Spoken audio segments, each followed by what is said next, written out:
대한민국의 르네상스 시대를 열어줄 이야기 르네상스 인간들 지금 시작합니다. 안녕하세요. 르네상스적 인간들의 진행을 맡은 작가 양승민입니다. 오늘은 평소와 조금 다르게 르네상스적 인간들을 인터뷰하는 시간을 준비했습니다. 르네상스적 인터뷰의 첫 번째 주인공으로 박종경 변호사님 모셨습니다. 안녕하세요. 네, 안녕하세요. 첫 번째 인터뷰라서 사실 어떻게 될지, 잘 될지 모르겠지만 일단 시작해 보도록 하겠습니다. 먼저 간단하게 변호사님 소개를 부탁드립니다. 예, 안녕하세요. 저는 이제 변호사 5년 차의 개인 사무소를 운영하고 있는 박종경이라고 합니다. 제가 이 질문 리스트를 만들면서 청취자 입장에서 좀 생각을 해봤어요. 어떤 게 궁금하실까? 그래서 종경님 같은 경우에는 아무래도 타이틀이 변호사시잖아요. 그래서 네. 어떻게 변호사가 되었는지 좀 변호사에 관련된 걸 좀 질문을 드리려고 합니다. 먼저 그냥 질문을 드리면 어떻게 변호사가 되셨는지 그리고 왜 변호사를 선택하셨는지 궁금합니다. 요즘에는 이제 많이 다들 아시겠지만 이제 로스쿨이라는 제도를 통해서 변호사가 되었는데요. 저 같은 경우는 이제 대학교 때 여러 가지 이제 공부하는 것을 좋아해서 그 전공도 다양하게 공부를 하고 여러 경험을 했었어요. 근데 뭔가 사실은 저는 회사원 스타일은 스스로 아니라고 생각이 들었고, 여러 가지 인턴이라든지 다른 기타 경험들을 통해서 좀 자율성 있게 일을 할 수 있는 직업이 뭐가 있을까라는 고민을 하게 됐습니다. 그래서 고민을 했던 게 아무래도 전문직이었고, 저 같은 경우에는 어느 정도는 또 돈을 벌어야겠다는 생각도 있었고, 여러 가지 안정성적인 측면까지 고려를 했을 때는, 전문직 중에서 뭐가 좋을까, 이렇게 해서 이제 고민을 했어요. 그 중에서 고민을 하다가, 변호사가 이제 어떤 업무를 처리함에 있어서 자율성이 되게 높다고 생각을 했고, 또 동시에 이제 법학이라는 학문을 공부를 하게 되면은 전체 사회의 틀이나 여러 가지 사회 구조에 대해서 이해를 할 수 있지 않을까 하는 생각에 법학을 공부하고 싶어서 변호사를 선택을 하게 됐고요. 네. 처음에는 사실은 그 인권 변호사나 이런 부분을 생각을 했었고, 실제로 봉사활동이나 이런 부분도 많이 하게 됐었는데, 공익이나 인권 활동을 하면서 부의 축적이라던가 같이 이제 뭔가 고민을 하고, 저도 이제 사무실을 운영하고 있기 때문에 같이 뭔가 상생하고 좋아질 수 있는 게 뭐가 있을까 요즘은 고민을 하고 있는 상황입니다. 그러면 좀 긴 얘기를 정리해 보자면은 자유로운 삶도 원하고 금전적으로 좀 여유롭고 그리고 나아가서 봉사활동이나 사회에 좀 선한 영향을 줄 수 있는 직업을 찾다 보니 복합적으로 변호사라는 게 이제 정해진 거네요. 네, 맞습니다. 네. 사실 그 변호사라는 직업이 많다면 많고 없다면 이제 되게 찾기 어려운 직업 중에 하나잖아요. 그렇죠. 그래서 사람들이 궁금할 것 같아요. 변호사가 되면은 어떤 장점이 있고 어떤 단점이 있는지. 네, 장점은 아까 제가 생각했던 대로 자율성이 상당히 높고요. 그리고 그 전문직 중에 개업이 쉬운 전문직 중에 하나예요.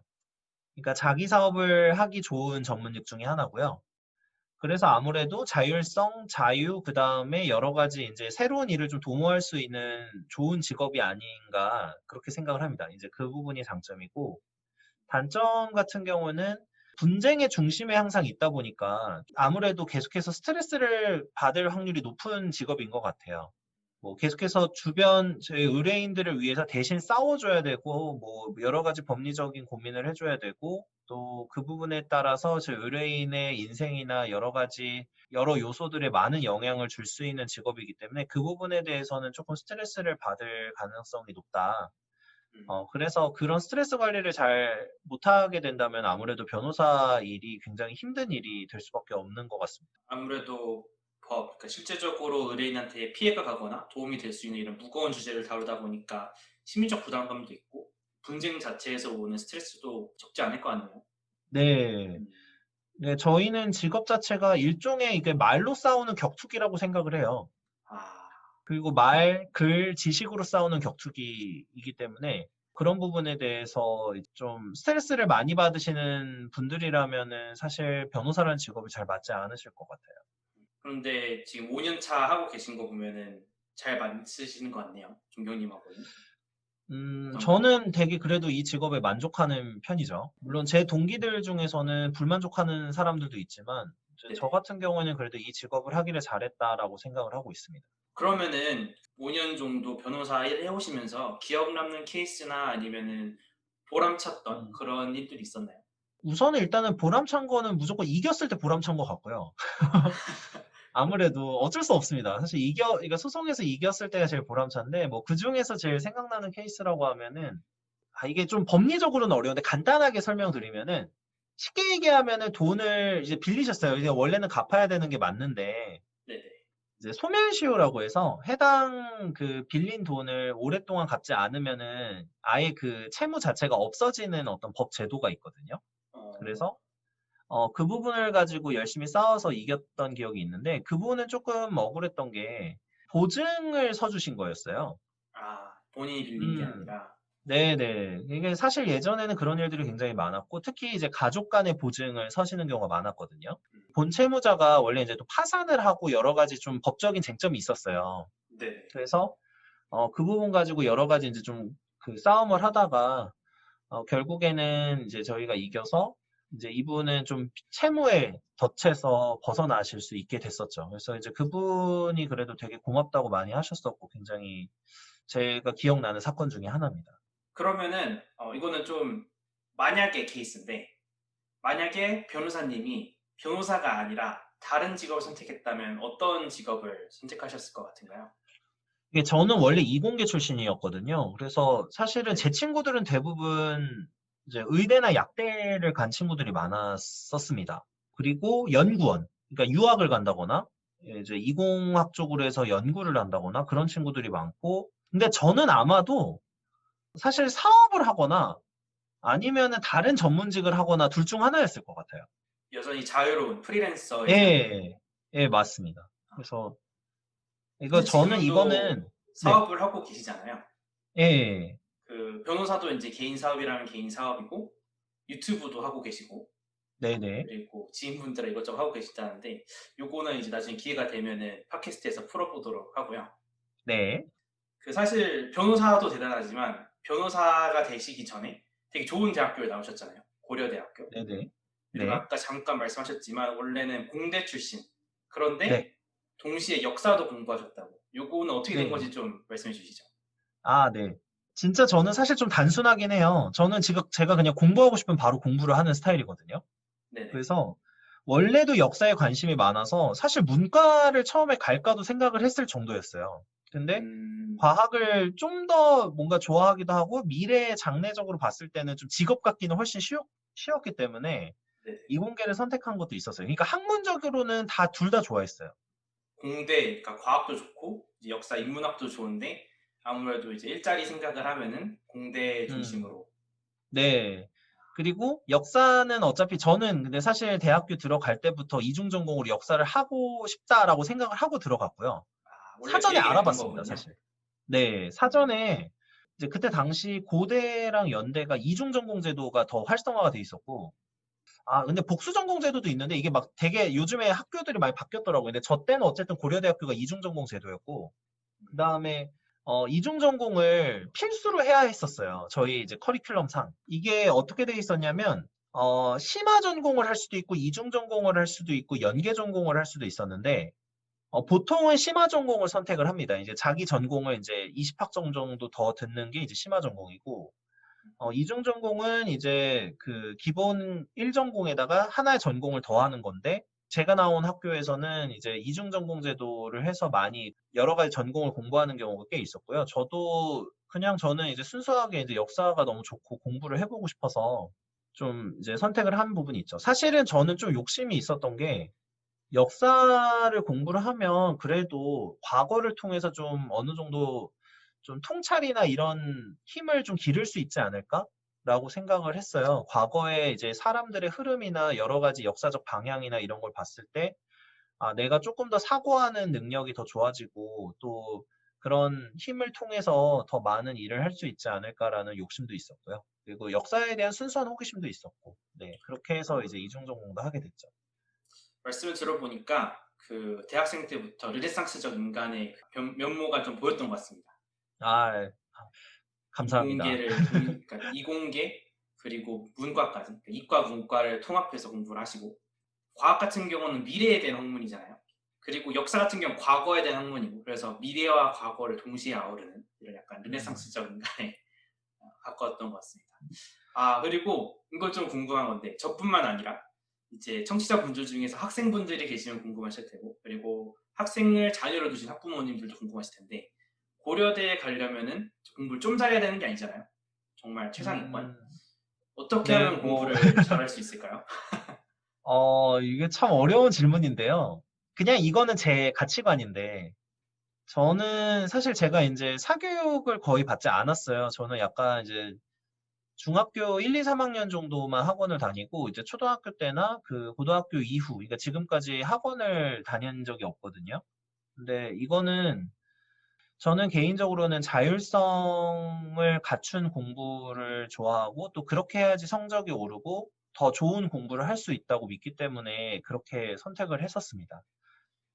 개인적으로는 이제 자율성 있는 공부를 중요시하는 이유가 외부에서 계속해서 강압적으로 공부를 시키고 뭔가 주입을 하고 해서 하는 공부는 결과적으로는 나중 가면은 지칠 수밖에 없다는 생각을 많이 합니다.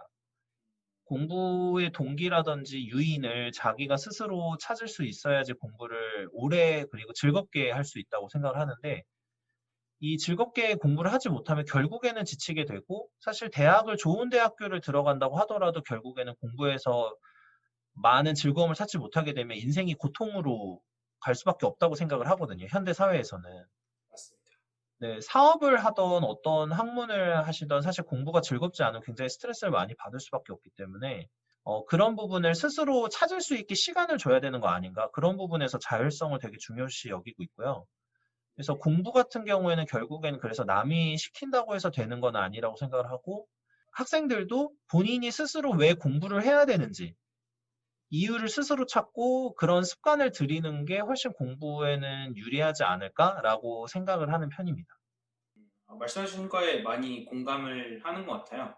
저도 부모님께서 뭐 공부를 시켜서 했다기보다는 공부의 중요성은 말씀해 주시고 너가 알아서 잘 판단해라 이런 스탠스였거든요. 부모님 자체가. 네. 그렇다 보니까 제가 지금 대학원에 와서도 그냥 찾아서 공부를 하게 된 것 같습니다. 말씀해 주신 것처럼 좀 자발적으로 공부를 할 수 있는 이런 분위기를 갖춰주는 게 좋다. 네. 좋은 팁이네요. 그리고 예, 맞습니다. 그리고 이거는 저희 부모님이 쓰셨던 방식인데 공부하라는 말씀은 안 하시지만 큰 사람이 되거나 뭔가 너가 원하는 일을 해라라는 말씀은 되게 많이 하셨어요. 너무 좋은 말씀이네요.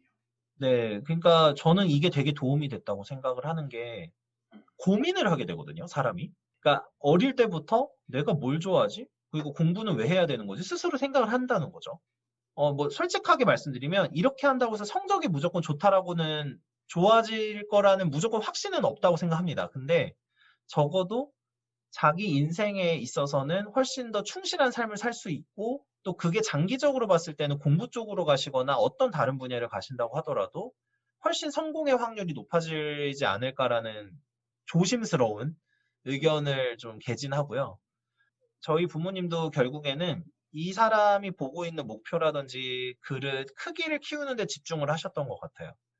구체적으로 어떤 지식을 해줘야 된다라가 아니라 너가 스스로 판단을 하지만 너가 지향해야 되거나 여러 가지 목표를 잡는 거는 스스로 훨씬 크고 넓게 그리고 하고 싶은 일을 하면서 즐겁게 이런 부분에 대해서 훨씬 강조를 많이 하셨고요. 그게 결국에는 이제 자율성하고 연결이 되는 거 아닌가라고 생각을 하고 있습니다. 이게 생각보다 그러면은 이제 공부랑 교육 얘기는 여기까지 해보고 어, 개인적인 질문을 좀 넘어가도록 하겠습니다. 일단 아까 자기소개 하실 때 책 읽는 걸 좋아하신다고 하셨는데 네. 기억에 남는 책이나 뭐 추천하고 싶은 책 따로 있으신가요? 저는 되게 인생책으로 생각하는 책이 이제 월든이라는 책이 있는데요. 헨리 데이비드 소로가 지은 책인데, 네네. 네, 인간이 어떤 뭐 속박이라든지 사고의 제약에서 벗어나서 자유롭고 뭔가 자신의 삶을 영위할 수 있도록 하는 어떤 마인드나 여러 가지 실제 생활을 통한 경험을 담은 책이에요. 이제 그 책의 스토리가 자기가 혼자 작은 호수에 가서 집을 실제로 지어보고 혼자 삽니다. 네, 그래서 지금으로 치면 나는 자연인이다랑 비슷하다고 생각하시면 될 것 같아요. 이제 작은 월든이라는 호수인데, 이제 월든이라는 호수 주변에 집을 짓고 거기서 생활을 하는 이야기를 담고 자연에 대한 관찰에 대한 이야기도 담으면서 이제 스스로 뭔가 어떤 인간 사회나 인간 조직에서 생활하는 거 말고도 다른 삶의 방법이 있고 여러 가지 인습이나 악습, 그 다음에 기존의 사고 관념 중에 뭔가 잘못된 부분도 항상 있을 수 있다. 그래서 이제 항상 스스로 사고하고 뭔가 이제 자유롭게 사는 방법에 대해서 고민해 볼 필요가 있다. 네, 이런 내용을 좀 담은 책이죠.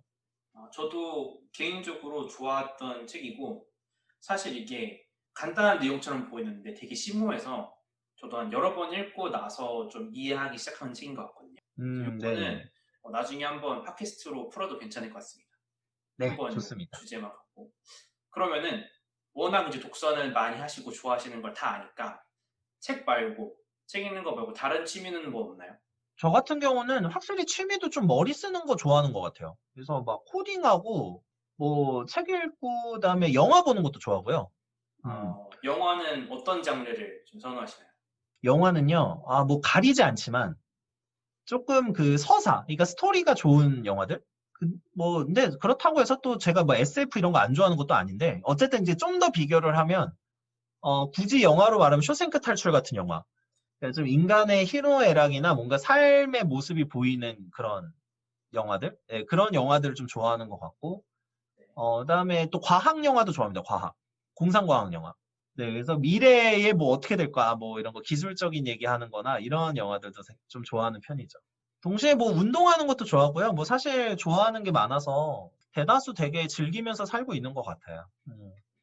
하나에 이제 국한되지 않고 다양한 취미 대부분 다 생산적인 것 같아요. 독서도 그렇고 코딩도 그렇고 그러니까 운동도 결과적으로 보면 그렇긴 한 것 같네요. 근데 저도 뭐 솔직히 뒹굴뒹굴하고 놀 때도 놀고 그냥 침대에서 누워 있고 막 이럴 때도 많은데 너무 좀 포장이 돼 있는 것 같긴 하지만 어쨌든 책이나 뭐 여러 가지 이런 것도 좋아하고 또 좋은 사람들하고 술 한잔하는 거 항상 좋아하고 이야기 나누는 거 좋아합니다. 좋은 사람들하고. 그러면은 이제 개인적인 취미 질문은 이 정도로 마무리를 하고 이제 가장 중요한 이제 존경님이 가지고 있는 삶의 목표라던가 10년 후에 본인이 생각하시는 자신의 모습 이런 게 있을 거잖아요. 네. 그래서 먼저 간단하게 10년 후에는 어떤 일을 하고 계실지 들어볼 수 있을까요? 뭐 본인이 상상하실 10년 후의 모습. 네. 저는 지금 항상 꿈이 지금 변호사도 너무 좋은 직업이고 계속 하고 있겠지만 진짜 교육 쪽의 일을 좀 하고 싶어요. 그래서 어려운 아이들이든 어떤 뭐 조금 뭐 좀 뭐 정신적으로 힘든 아이들이든 여러 가지 좀 가르침이나 여러 가지 깨달음 뭐 이런 거를 제가 막 줄 수는 없겠지만 뭔가 인생을 같이 풀어가는 데 있어서 도움이 될 만한 지식들을 좀 전달을 하고 싶고 네네. 지금 이제 유튜브를 시작한 이유도 그거지만 여러 가지 좋은 분들하고 소통하면서 그 좋은 지식들을 좀 전파를 하고 싶은 그런 생각이 있거든요. 그래서 유튜브 채널도 하고 있고 또 이런 부분을 통해서 이게 만약에 좋은 뭐 일이 된다면은 사업화할 수도 있겠죠. 그리고 좋은 분들하고 단체를 형성을 해서 뭐 예를 들면 재단이라든지 이런 거를 설립을 해서 많은 아이들이나 좀 어려운 분들한테 도움이 되고 싶다는 생각도 하고 있습니다. 되게 멋있네요. 본인이 뭐 돈을 많이 벌고 싶다, 아니면 난 성공하고 싶다 하기보다는 사회에 좀 도움이 되고 싶다라는 말씀이신 것 같아서. 네, 근데 전제가 제가 이건 성공해야 가능하더라고요. 아, 예, 그래서 솔직히 저는 막 좀 이상주의까지는 아닌 것 같아요. 그래서 그러니까 제가 결국에는 돈을 많이 벌고 좀 성공을 해야지 그게 가능하지 않을까라고 생각을 해서 여러 가지 노력을 하고 있는데 더 열심히 해야겠죠. 예. 그러면은 다음 질문, 이제 질문 몇 개 안 남았는데, 그 종경님이 생각하시는 르네상스적 인간이란 게 뭘까요? 저희가 음, 르네상스적 인간들이잖아요, 모임이. 우리 네. 팟캐스트 제목도 그렇고. 그래서 르네상스적 인간이 뭔가를 한번 종경님이 음, 말씀해 주시면 좋을 것 같습니다. 네. 사실 르네상스적 인간들은 다양한 분야의 지식이나 다양한 분야의 검토를 통해서 뭔가 인간적인 성숙을 이루는 거라고 생각을 합니다. 그래서 결국에는 그러니까 제가 본질을 보면은 성장하는 인간들이 르네상스적 인간들이 아닌가라고 생각을 하고 있습니다. 되게 좋은 사고가 답변인 것 고정화되어 같아요. 있지 않고 계속해서 자신의 사고라든지 잘못된 부분을 고쳐나가면서 항상 자신이 틀릴 수 있음을 알고 그 사고의 범위를 넓힐 수 있는 사람들.